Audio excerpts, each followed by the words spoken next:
Good morning to all. Thank you for coming to today's Hokyoji Sunday Dharma talk. It's my pleasure to introduce Reverend Onryu Kennedy today.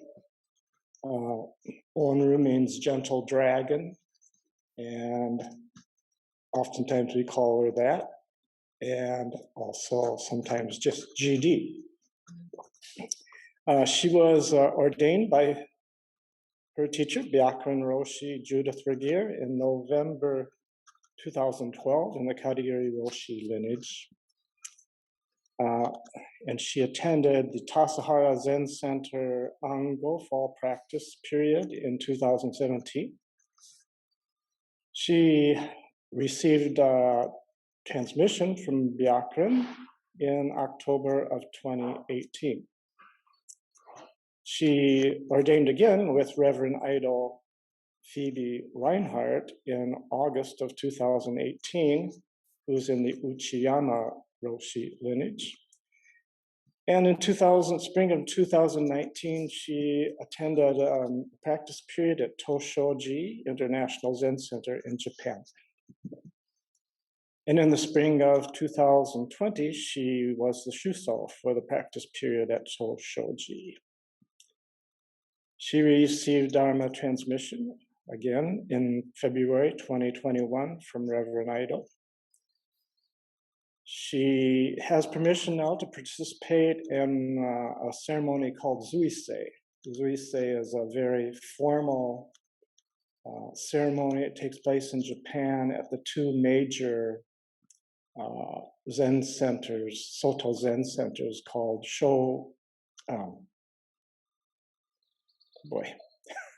Eiheiji and Sojiji. And but she's waiting for travel restrictions to lift so she can do that last ceremony. And currently she is attending a year-long Engaged Buddhism event at Upaya Zen Center. Onryu is committed to engaging the practice of Buddhism in relationship to social justice. And the title of our talk today is Living is Zen Beyond Commodification and Transactionalization. So let's turn it over to Gentle Dragon. Look forward to hearing what you have to say. Thank you. Thank you, Dai-san, for that wonderful introduction. There's a little echo. Are you guys picking up an echo? No? Okay. I'll just keep going. Good morning to everyone. And I'm happy to have this opportunity to share with you my practice recently in relationship to Buddhism and also being a human being on this planet. And what does that mean?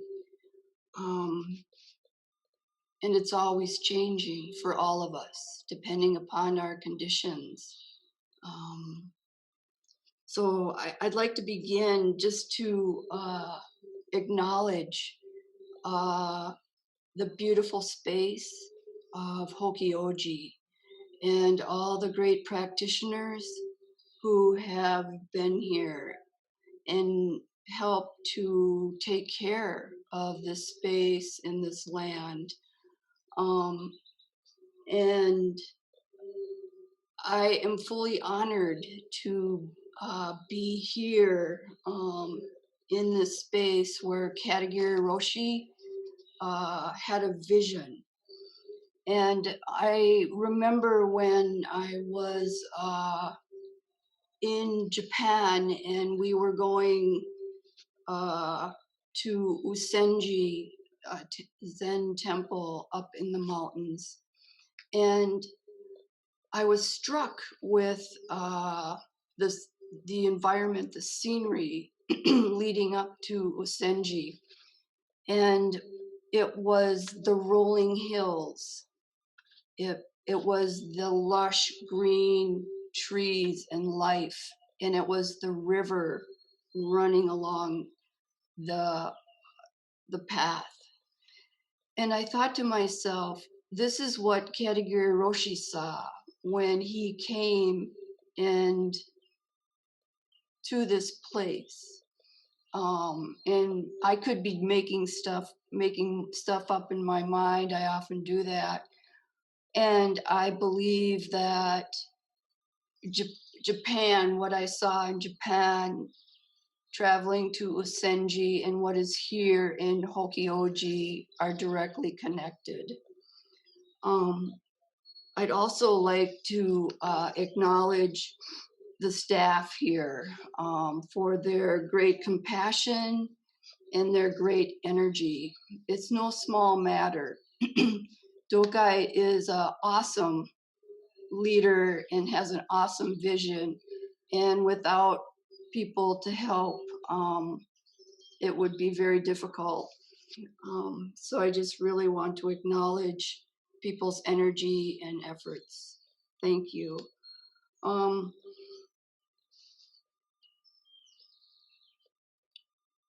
Going forward, the structure of this talk, I really want to just stick to the half hour. And I invite you, this is a conversation between us and all beings. I don't pretend to know how to respond to these very dynamic, complex conditions that we are in. And I do know, as a collective body working together and refining each other and helping each other, that we have more of a possibility to heal and transform each other in relationship to these conditions. So I'll be talking for about a half hour and then opening it up to conversation. And I invite you, please bring your voice into this space. I would like to also acknowledge the homelands of the Dakota and Anishinaabe nations that were stewards of this land, which is now called Minnesota.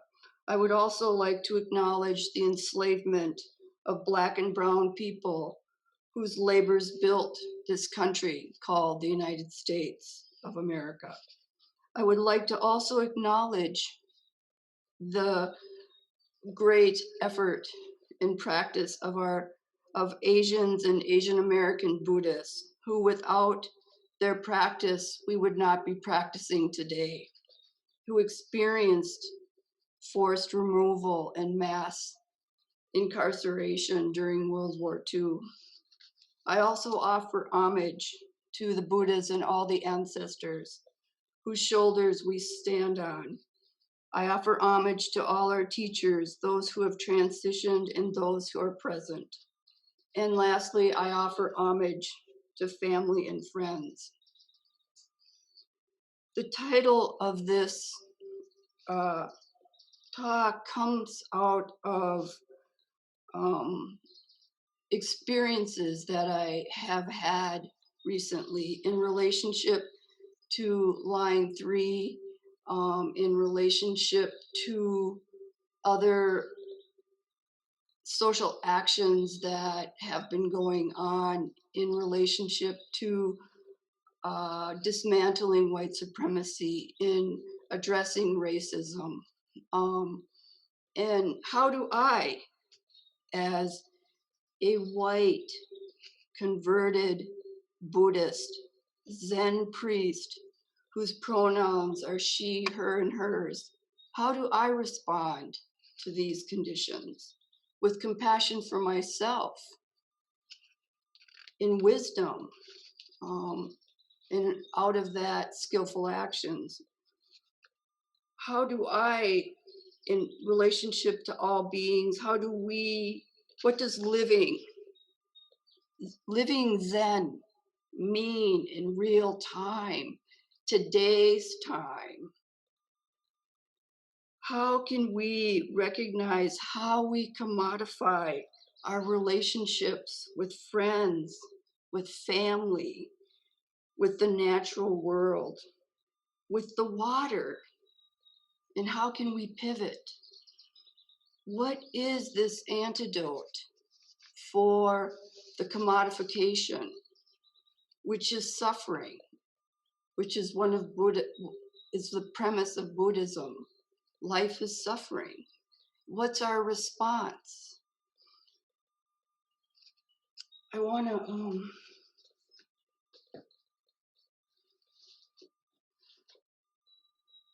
to bring other voices as well into this conversation. And recently I've been reading Uchiyama Roshi's Opening the Hand of Thought, and listening to Shihaku Okamura Roshi. And I think their teachings are just, they just radiate. They're boundless and timeless in their wisdom.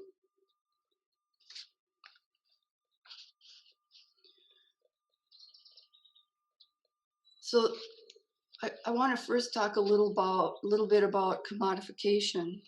I don't have a definition. I have a lot of ideas. And I'm curious too about the ideas that you see and that you bear witness to, and how you see it manifests in your life, in the life around you. And I was reading in Opening the Hand of Thought, and I saw this paragraph. I'm like, wow, Uchiyama Roshi is talking about commodification. It's so awesome. And what he says is the flow of universal life is stifled by an attitude that sets up this world as just a place to compete for survival, one in which people merely rise and fall. This attitude sees the law of survival of the fittest as an absolute truth, and within the framework manifests a spiritual spirit of compromising, raiding, and competing with others, kicking one another down the ladder, winning and losing. It sees winners denigrating in their own extravagance, and losers going from frustration to neurosis. How true is that? People with such an attitude end up unable to make their own flowers bloom. How can universal life bloom in this environment? I find that really profound and relevant. It just touches my heart at a really deep level. You can see it. You can see the extravagance. People, one person making billions of dollars, while other people can't even get health care. It's real. This is real. It's not like Uchiyama wasn't making this up. He was talking about life, about how we commodify. And through that commodification, that's our value. So how do we work with that? One of the things that I have learned through this work is it's important to have a frame, some kind of container. In Zen, we use sesshin as a container to help structure very intense looking at the mind and investigating the mind. That type of container is also needed in doing socially engaged work, in being an activist. And I believe that as aspiring bodhisattvas, we are all activists. We are all engaged in some way, in some form. It doesn't all look the same, but we need to acknowledge how we are in engaging our practices in relationship to our bodhisattva vow, because no one is free, right? Until we're all free. So one of the things that really helps me is using Bernie Glassman Roshi's 3 tenets. I think that they're gold. And I have experienced Bernie Glassman Roshi. Is now transitioned on, but I was able to be in his presence at Auschwitz-Birkenau and at Wounded Knee. And his 3 tenets, though simple on the surface, are very dynamic and complex. One is don't know mind, a mind that is flexible and open. There is no goal. And again, Uchiyama Roshi talks about no goal. And what Uchiyama Roshi says, I have been speaking of the blooming of the flower of life. And I hear this, blooming of the flower of life. I've heard it with Katagiri Roshi when he says, invite your life to bloom. Suzuki Roshi says, use your life force like it was a bonfire. So it's like, it's kind of a theme, I feel, that runs through these teachers, these Roshis. It's very beautiful. Blooming your life force and inviting other people's life forces to bloom, not just your own, because we're all connected. So he goes, but this is not a matter of setting up a goal of making a flower bloom and then achieving the goal. The manifestation of this universal life force is the direction life takes, but it is never activity directed towards a goal. That's right outside of our culture, because it's all about goal. It's all about producing. It's all about achievement, right? Just like Uchiyama Roshi says, kicking one another down the ladder. So what we're doing is we're pivoting. We're pivoting our view. We're pivoting our way of being. We're including everybody. We're lightening up on the way we think it should be. And we're trying to open up to what's really in front of me. What's really going on here with curiosity?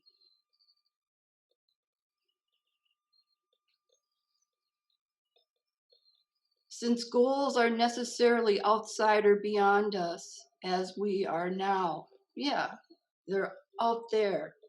They're not happening in the here and now. A delineated goal does not exist for universal life. There is only the direction of the force of life. I don't think Uchiyama Roshi is, what I hear him saying is, don't do anything. What I hear him saying is follow your energy, follow your life force. And I don't know about you, but when I'm in situations where my life force is just up against resistance, that's great suffering. So maybe a pivot, right, might be helpful. Maybe that's not the conditions or the circumstances where my energy is needed right now. So there's just, it's a very dynamic and complex process. So it's important to bring forward. He's not saying, don't do anything. He's just saying, do it differently. See what happens. So that's the first tenet. The second tenet is bearing witness. staying with the conditions, facing, just like in Zazen, things come up. It's like, oh man, I am on fire. My mind is just on fire. What am I going to do? Oh, I'm just going to take a breath. I'm just going to sit. I'm going to stay. Because if I can stay in this Zendo with this mind on fire, with this suffering, I have a better possibility when I go outside and stay and face the suffering that's out there, which is maybe a little more real than the suffering I'm experiencing inside of my head. Not saying that it shouldn't be given attention, but everything in view. And the third is skillful action. The action in relationship to the emerging conditions is dynamic. Letting go and responding to the next arising condition is endless. So one response in this moment may not be the next response in the next moment. This container creates spiritual stability. I want to talk, I got about 10 minutes, and as usual, I have more content than time. But I do want to, there's some processes I would like to bring forward in the next 10 minutes before I open it up. I want to talk about line 3.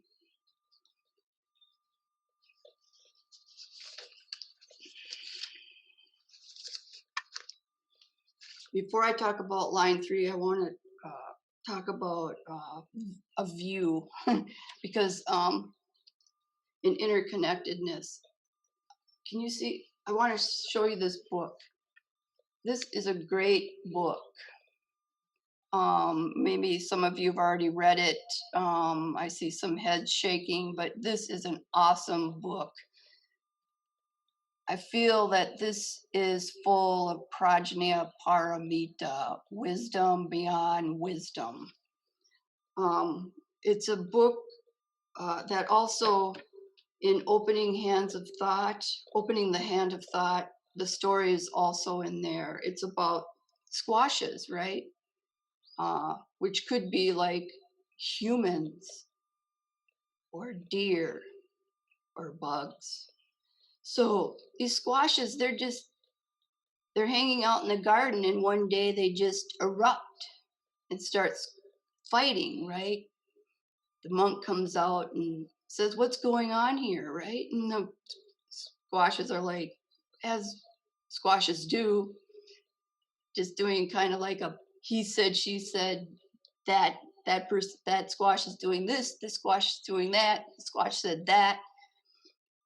So the monk just teaches the squashes how to do zazen.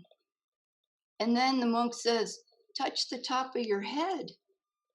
So the squashes touch the top of their head, and they realize there's something up there. They're like, what is that? That's the connection. I mean, I'm like, wow, that's the connection, right? That we all have. We may not be squashes, but sometimes, I don't know about you, I kind of act like a squash sometimes. And then if I would touch my head to remember, man, I'm connected. I'm connected to all those squashes. Those squashes help me. Why do I want to hurt them? Because when I hurt them, I hurt me. That's not cool. Shahaku Okamura. So I don't know what else to say. I just invite you, if you have an opportunity, check it out. It's a beautiful book. Shahaku Okamura talks about view, which I think is really gold. He talks about view in relationship to hungry ghosts, animals, the humans, and heavenly gods, in their view of this one object, water. Hungry ghosts see it as fire and pus. Animals, fish, dragons, something to swim in or be a part of. Humans, something to drink. Heavenly Heavenly beings see it as a palace. What I think is interesting is depending upon your karmic, what Shaku Okumura Roshi calls karmic conditioning, will depend upon how you see a view, how you see an object. And that brings me back to line 3, because as corporations, corporations, I see water as profit, as an animal, as a fish, as a tree.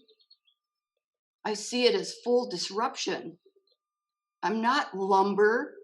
I'm not sewage. I'm a being, and I have every right to live too. As a person in the community of this corporation, I may view this as a job, as a place where I can provide for my family and my kids. As an indigenous nation, I see it again as a violation of treaties. So all these views are coalescing together in relationship to line 3. And what's an appropriate response? That is what is before us, particularly as Buddhists. I got like 7 minutes. We're all about the Bodhisattva vow. We're all about freeing all beings. We're all about letting go of the self. That's a great start. And that's what it is. It's a start. And I gotta say, for those of you that don't know me, my teacher tried to give people a warning by my name, Gentle Dragon. More gentle, less dragon. And I feel that right now, what I've been bearing witness to and what my experience has been in relationship to line 3, in relationship to water, in relationship to all beings, in the commodification, in the objectification that has happened as a result. This is a pivotal moment in time. So there's 2 things I want to share with you. One is there's a great book called To Be a Water Protector, The Rise of the Winnegoose Slayers by Winona LaDuke. I invite you, if you have space and time, check it out. This is how she talks about this moment. Social scientists and historians can always identify the conditions, what I call the pivot, that made it possible. The long history of oppression that eventually reached a tipping point, the vision and bravery and leadership that paved the way. But there remains a mysterious spark that eludes all attempts at analysis. There is no exactness in the fire of a social movement. We hope that people will find their power, their understanding, and the strength of a collective action. It is there that change is made. To me, that's Prajna Paramita. And I want to end with Dogen, because I feel like I can really resonate with the kind of the mysteriousness and the inconceivability of Zen. I can. And I feel like now's not the time for that. I feel now is the time for the details and the work. So I can say in this moment, we experience the interconnectedness and understanding that we see things differently. Our experience is different. No subject, no object. We are part of the myriad moment, arising, presenting, dissolving, total dynamic functioning. That's Dogen. We are present to our limited view and open the hand of thought. It's no small matter to drop off body and mind. And yet that's what we're called to do. I've seen it done. When I was in Japan and I was shuso for that whole community. And that included people I didn't like. That included people I felt uncomfortable with. That included people that didn't like me. My goal, I'm a commodified human being. I acknowledge that. I'm pivoting. My desire was to uplift everybody, not just the people I resonated with, everybody. So I want to end with Dogen. In instructions for the cook, the Zen cook. I mean, if you want to thin the self, be a tenzo. It'll help. What Dogen says in the Tenzo Kyoken is this. He talks about the three aspects of this attitude. And when he talks about the three aspects of this attitude, he's talking about temple officers, particularly the Tenzo. And I invite us to hear him talking to us in this moment, that we too are invited to have this attitude going forward in the suffering world. This is what he says: to see that working for the benefit of others benefits oneself. To understand that through making every effort for the prosperity of the community, one revitalizes one's own character. And to know that endeavoring to succeed and to surpass the patriarchs of past generations means to learn from their lives and to value their example. I feel that's beautiful. That is interconnection. That is really what we need right now.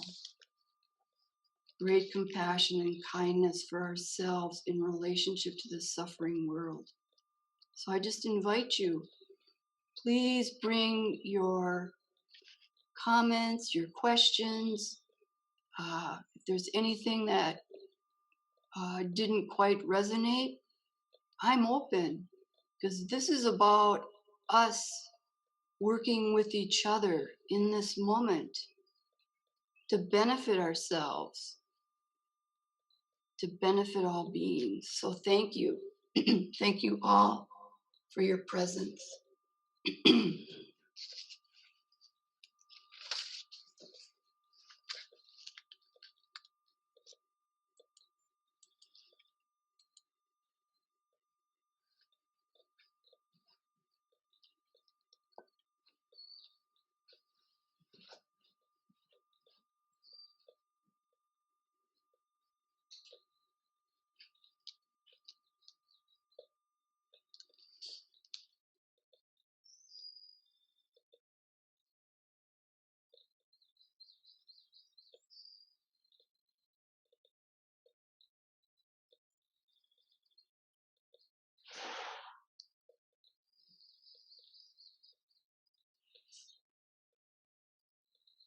Just feel free to bring your voice forward, please. Thank you, Onryu, for your beautiful talk.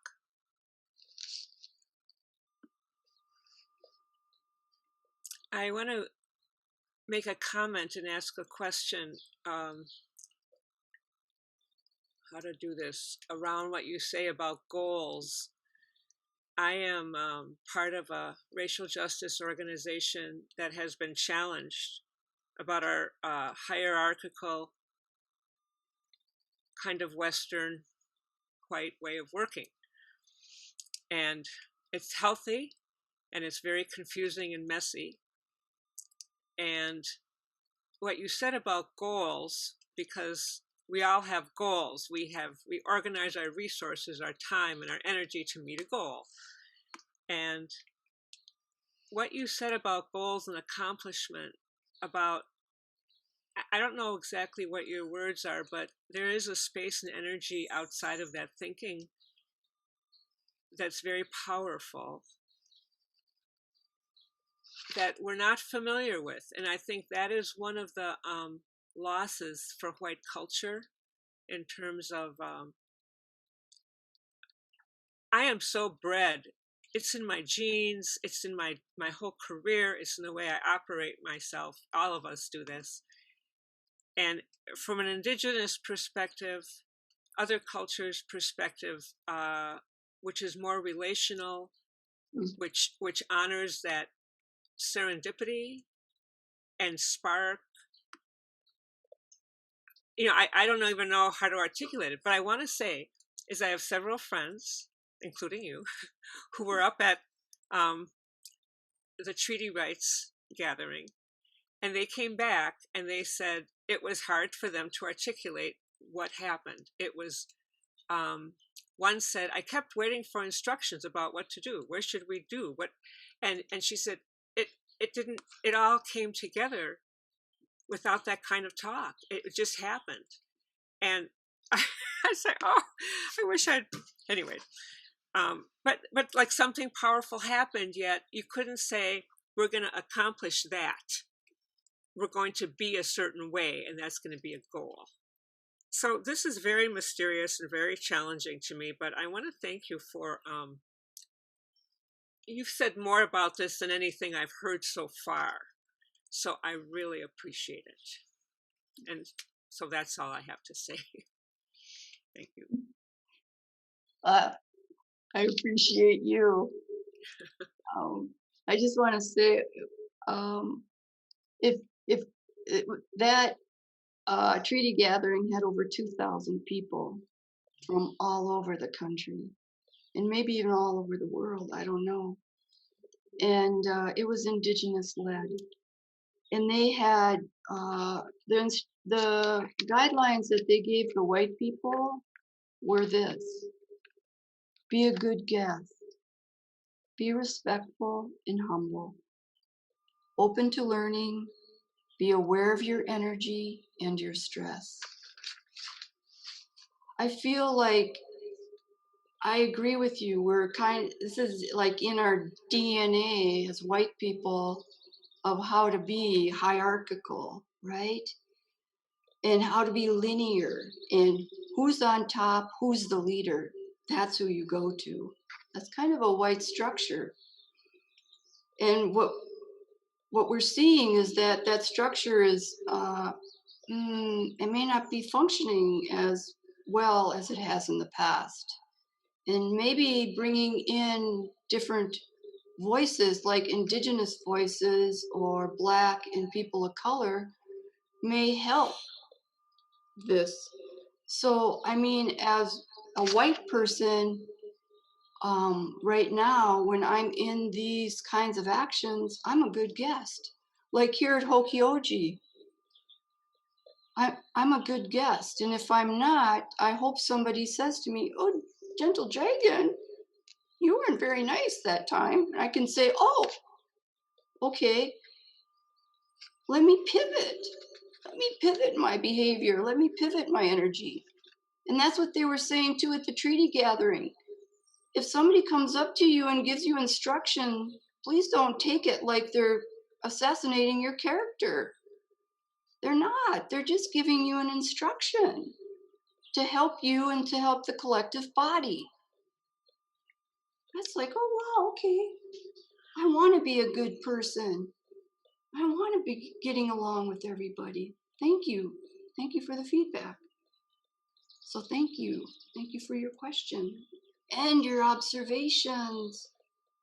Beautiful.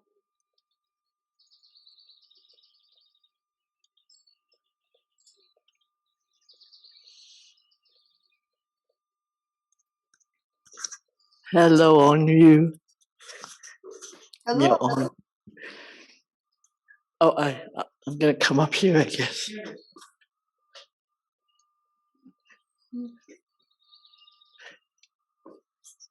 So I'm giving the talk next week for July 4th. I'm gonna talk about freedom, and so it seemed appropriate.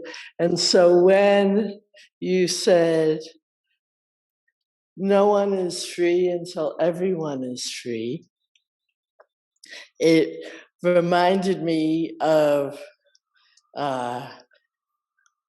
Shariputra, that I had done this Lotus Sutra intensive in January with Tenshin Roshi. And there was this point where Shariputra was told that he would become a Tathagata in kalpas and kalpas from that moment. And I guess as my white goal-oriented self, I said, kalpas and kalpas, that's a long time from then. And what's he so happy about? And everybody was really happy for him too. And it was like, but that's so far away. And then I kind of came to this idea that, well, he's pretty happy that he has all this time to be with everyone else and help everyone else to become free. And that the goal wasn't as important as the means, that the means justified the ends rather than the ends justifying the means. And so that's what came up for me in terms of what is freedom truly about. So thank you for your time.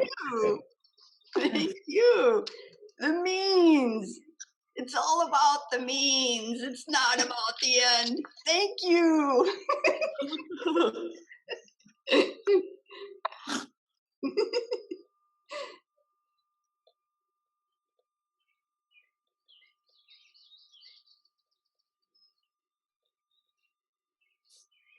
So we were talking about the squashes. It's something I've kind of been accenting in my own mind the last few years. Has been, especially with the climate in this country, has been the importance of skillful speech. And it made me think how those squashes can't recognize the connection until someone calms them down a little, because their speech is, they're all arguing and bickering, and they're speaking in ways that they're not connected, and they're not remembering they're connected or even aware they're connected. And, when you're butting heads with someone and you reply in a way that might be truthful, but is harsh, or it seems truthful to me, whatever. It really just accents we're not connected at all, because their walls come up and they don't feel connected to you in the slightest. But your talk made me think of how it might be important, and I don't know, this takes some skill too, but in actually directly reminding people, if you're in like a little verbal interaction with them, that we are connected.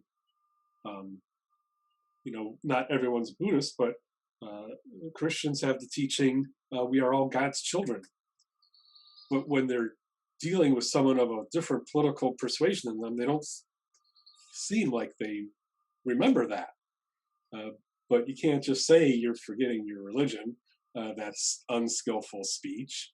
But it just seems like maybe there can be some tactful ways to, calm the conversation down and somehow bring up, we're all connected. We're all God's children.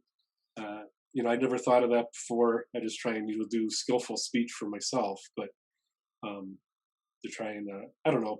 Anyway, that's just what thoughts came up to me in your talk. Thank you, Tim. I appreciate that. May I just say something? When I was at actually, I went back up and went to Firelight Camp, which was a prayer and ceremony camp, and which is much different than direct action. And one of the indigenous leaders there was talking and said that what he invited people to do is connect with someone who challenges your edges and connect with them in an authentic way, in a compassionate way, and develop a relationship, because it's very hard to do anything with anybody if there's no relationship. And he said, and what'll happen is when you develop a relationship and then you have conversations like this with people who are challenging your edges, they're going to go out and speak to people and develop relationships with people who challenge their edges. And then they're going to go out and challenge people that challenge their edges. So these edges are constantly being met with. And I thought that was awesome wisdom, right? And the other thing that I'm learning from Indigenous leadership is to connect with something we value together, right? So we all value water. We all value our children living the kind of wholesome, happy lives that we've been given. So not all of us, most of us, but we all have good dreams for our kids. So we can connect on these values with each other before we start connecting on the harder topics, politics. I mean, that'll kill us right there, but but thank you. Thank you.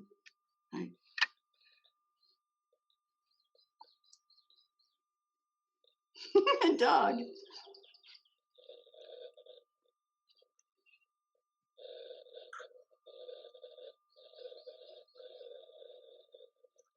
Maybe we have time for one more question.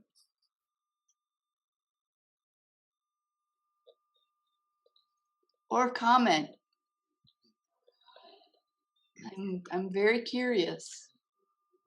Oh, I'm being invited to come up here. So thank you very much for inviting us to think about this and discuss this. It's really exciting and hopeful to me to have to me, I would say we're having a conversation where we're asking the question, how do we take care of the world that we share? And it really needs taking care of. There's some harmful and scary and dangerous things happening in our world that we're part of and that our human society has created. And I have a comment / probably like a general open-ended question. Something I learned in my life, which involved a lot of activism,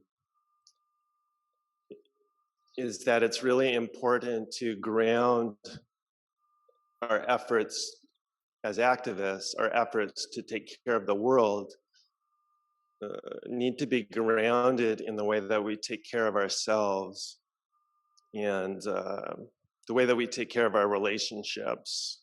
And if we're in communities that are trying to act collectively, there's a lot that we need to do to support that, to take care of those relationships, to take care of the, that collective. I think that's really important, and I just wanted to invite you, if you had any thoughts about that you wanted to share. So, thank you again. Thank you. I invite everybody to come to Hokyoji and do a retreat. Do a retreat in relationship to all beings in the Sangha, whatever your Sangha looks like. Invite people who you feel comfortable with, who you know, invite them to come and sit with you. And it may be like a infomercial, what is it called? An infomercial for Hokyoji. That's not what my intent is. I really believe this. We need to look at ourselves. We need to look at our trauma, and in looking at our trauma, to digest it in a way, in a wholesome way. So if we need more help, we get more help.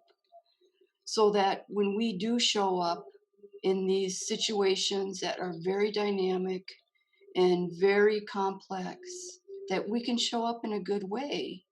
And we are with people who we trust, so that if they say to us, hey, your energy, it's a bit, it's kind of charged, right? Is there something you need? So in Hokyoji offers a space. It's unbelievable to me that we can still experience the natural world as it is. What a blessing. I'm saying, I'm not being superficial, Aaron. I mean it. Because when you experience this deep connection with the natural world and with each other, we don't want to kill each other. We don't want to hurt. We don't want to cut down things and kill things and extract things and get rid of things. We want to be together. Not that we want to be kumbaya either. Everything in balance. But I think it's all about love, people. I mean, love is a beautiful thing. So thank you all very much for your presence and your time. And if you have other questions, please feel free to ask me or to reach out. We're in this together. So thank you.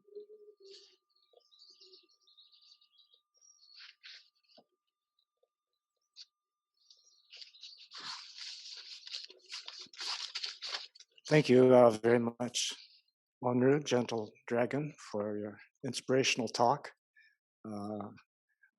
Let's see. We always want to encourage people that we do sustain ourselves here through your generosity. So you can go to the chat room if you feel like making a donation today. And oh boy, I don't know who next week's speaker is. Oh, Myo-on, here. Well, here, I thought you were. So Myo-on is Susan Hagler's next week's speaker, and it's on freedom, the title of her talk. So I hope many of you can make it next time, and have a wonderful day and rest of your weekend. Thank you.